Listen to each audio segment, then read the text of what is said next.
This really is to our presentation, but I'm going to break it down into a few minutes. And it all started on my way to TED when I was traveling in a plane.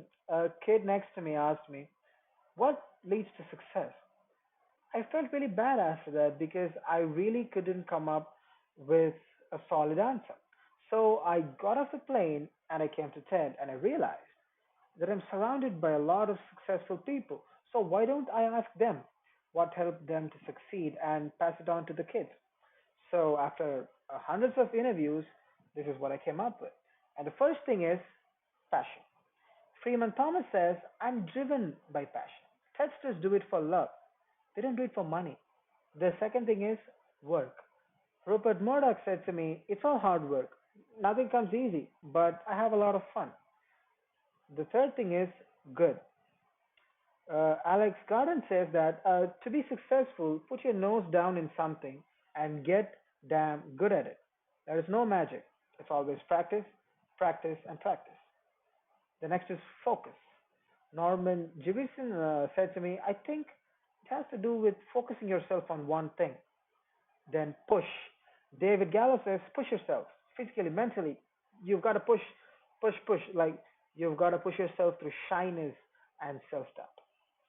Goldie Hawn says, I always had self doubt. I wasn't good enough or I wasn't smart enough. Now, it may not be always easy to push yourself, but you've got to persist through it.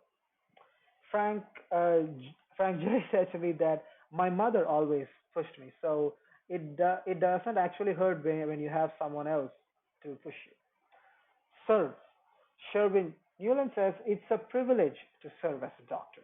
Now nowadays a lot of kids want to be billionaires, but the first thing that you have to understand is you're not going to serve yourself, you're going to serve others. So that's how people actually get rich. Ideas. Tedster Bill Gates says, I had an idea, the first microcomputer software company. I'd say that was a pretty good idea. And there's no magic to creativity in coming up with ideas. Persist. Joe Cross says persistence is the number one reason for success. You've got to persist through failure. You've got to persist through literally anything. So this is my answer. Follow these eight things and find your success.